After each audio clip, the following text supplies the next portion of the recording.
اوس به رضایي رور او رضایي خور رالګي په خپل منځ کې به واده کوي او دوی ته به دا پته هم نه لګي چې دا سړی یا دا کس د دې جنۍ رضایي رور دی او دا جنۍ د دې رضایي خور ده. دا پته به نه لګي خو دوی په منځ کې به ودونه کېږي. په پاکستان کې په پیل ځل باندې د انسانانو د شودو یا د ملک یا د پیو بینک ولاو شوی دی او په هغه کې دغه پی خرڅول کېږي د انسانانو سایډ نه. زنانه به راځي دلته کې به خپل پی خرڅوي.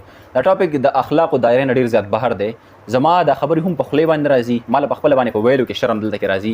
نو چې دوی دا کار څنګه کړی پته نه لګي چې دوی له شرم لا اول ولې نه دی راغلی او که شرم نه دی راغلی نو کم از کم دوی اسلام لږ شانته کې سټډي کړی ولې نه دی. سوچ او د فکر نه بعد زه دا ویډیو نن تاسو سره جوړوم. ډېر زیات اهم او مهمه ویډیو ده په دې وخت کې. په اسلامي جمهوریت پاکستان کې په پیل ځل باندې د کراچۍ په ښار کې شودو یا د پیو یا د ملک بینک ولاو شوی دی. په دې کې به زنانه راځي خپل پی به هغې ته ډونیټ کوي او خرڅوي به پیسې به هغې له ورکوي.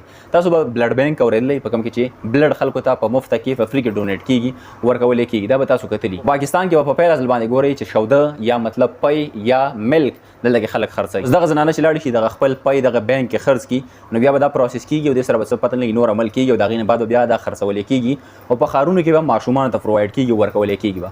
اوس په دغه صورتحال کې تاسو ته پته ده چې ګمبیر سایډ ته څنګه مسله ځي. ګمبیر سایډ ته مسله په دې باندې ځي چې دغه پی به هر ماشوم سکي. دا په پاکستان کې مکمل طور باندې په هر ښار کې خواره شي.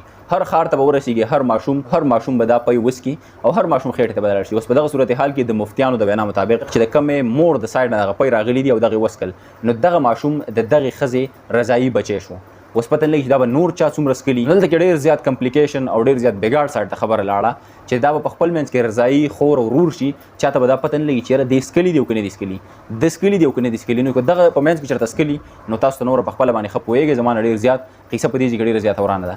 نو ټول اول خبره خو دا چې ډېر زیات د افسوس مقام دی چې اسلامي جمهوریت پاکستان کې د دې بینک د دې پرایویټ کمپنۍ اجازت څنګه میلاو شوی دی. د ټول نه اهمه خبره ده چې عوام په خپله باندې راپاڅېږي او د دې مخنیوی په خپل لاس باندې وکړي. هر صورتحال کې او په هر حالت کې دغه بینک چې دغه کمپني کومه ده دا مکمل طور باندې بند کړي او د دې نه یو څیز هم وانلي خپل زنانه دغه خلک دا پنجابیان چې کوم دي زیاتره خلک دا شیزونه پنجابیان کوي چې دا د خپل زنانه بنه کړي او هلته کې لاړ نه شي. دنیا اخرنی وخت دی پته نه لګي کم حالات او کم واقعیات به نور موږ په خپلو سترګو باندې ګورو. بهرحال خپله رایه راسره دې حوالې سره شامله کړئ. انشاءالله ملاویږي نوې ویډیو کې تر هغه د ما هم یا تر شاته راکړئ اجازه. د الله په امان.